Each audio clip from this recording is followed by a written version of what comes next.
Okay, example 3, this one will actually go very fast. We want to parameterize the surface z equals xy. This is not something which resembles a circle or a cylinder or a sphere or anything like that, so we're just simply going to go with the trivial parameterization here. And the trivial parameterization, very simply, is we're going to let x equal x, we'll let y equal y, and z is defined as xy. So again, we have taken something which is 3 variables, and we have reduced it down to a function of 2 variables. So from 3 variables to 2 variables. So our r of xy is simply going to be x, y, xy. Probably nothing remarkable to look at there in calcplot, so we're not going to do that one right there. Let's go on to example 4. We want to parameterize the sphere from example 1, so we've actually already done the sphere in example 1.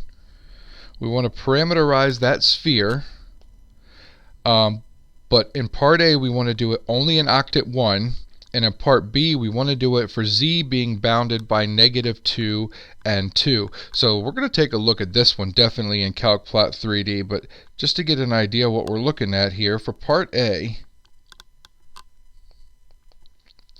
it says that the sphere is bounded only in octet 1, so that means that theta can only go from 0 to pi halves, and phi can also only go from 0 to pi halves.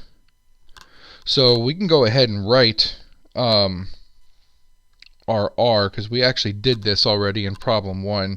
R of phi and theta was defined to be 4 sine phi cosine theta, 4 sine phi sine theta, and then 4 cosine phi. Now the only thing we do have to do here is we have to state our domains.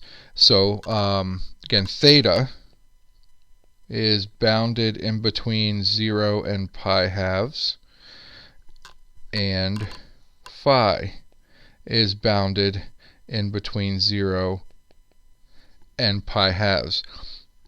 So let's go ahead and take a look at what that looks like. All right, so first of all, here is our sphere. This is going to be the entire sphere. Again, this is something that we did before. There's the entire sphere of radius 4. And we wanted to take and just look at the first octant. So let me see if I can turn this thing just a little bit. There we go. X is now on the left, Y is on the right, kind of like what we're used to seeing. There, that'll be okay. All right, so we're going to go ahead and change our bounds. Now, the u value here is our phi value. So let's go ahead and change the phi. It's not going to really matter, actually, in this case. They're both going to be pi halves. Oops, not pi divided by w, pi halves. And then we want v to also go to pi halves. And then let's go ahead and take a look at what the surface area of just this sphere is in the first octant. And there it is.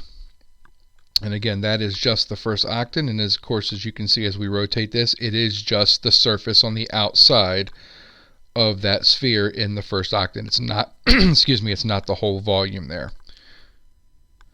All right, and in part B here, it says we only want to have, so it's going to be the same sphere, but this time we only want to have z bound between -2 is less than z is less than 2. So we want z to be bound in between -2 and 2. But the biggest thing is this, that's z. So we really want -2 to be less than 4 cosine phi, which is less than +2. So if I want to figure this thing out, what I really need to figure out is, because this thing is only dependent upon phi, I need to figure out what the phi bounds are. So let's solve this for phi.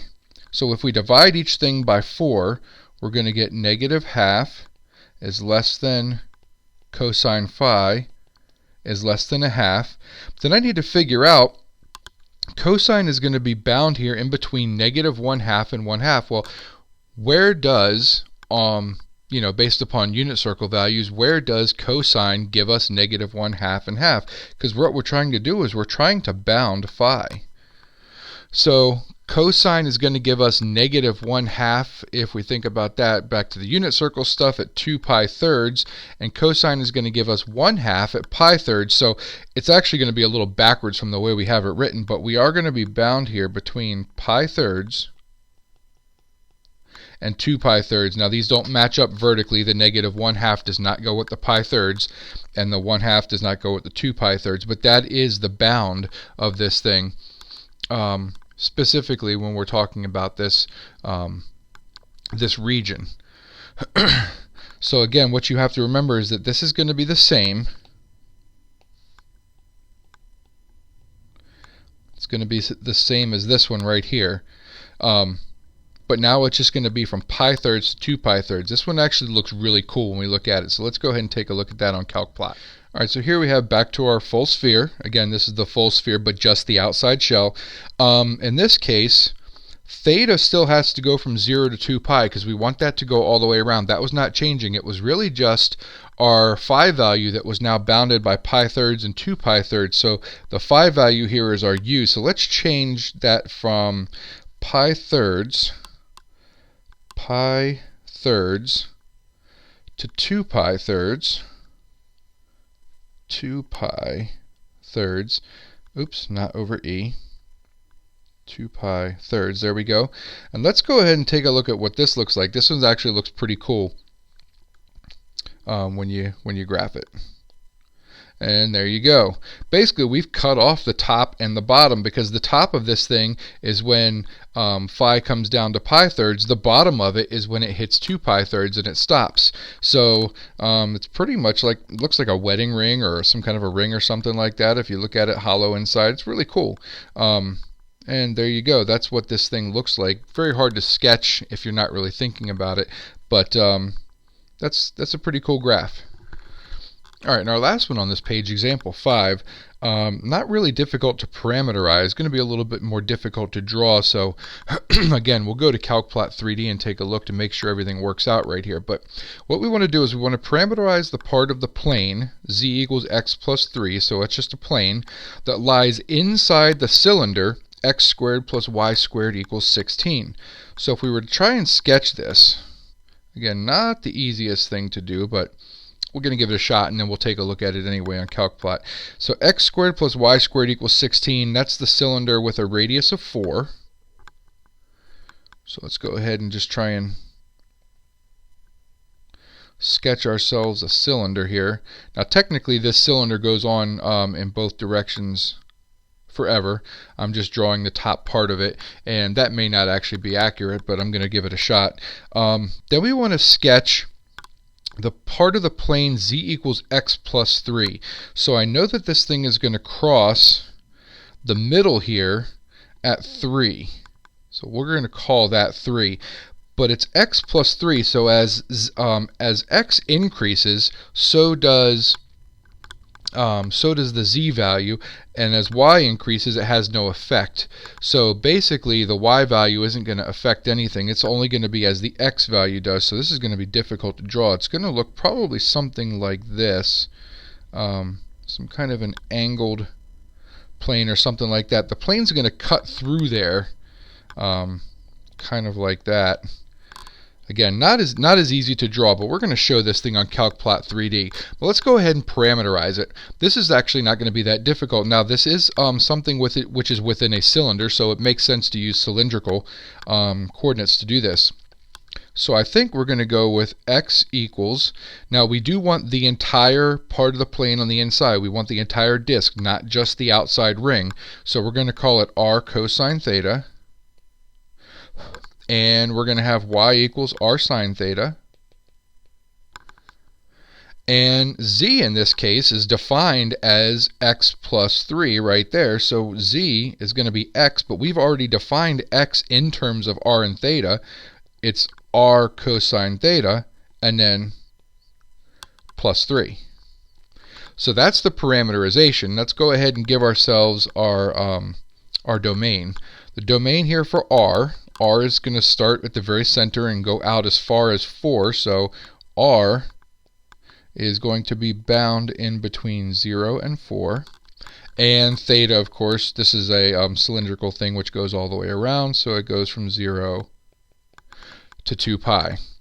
So if we were to write this, it would be a vector function of r and theta, and that would be r cosine theta, r sine theta, r cosine theta plus 3.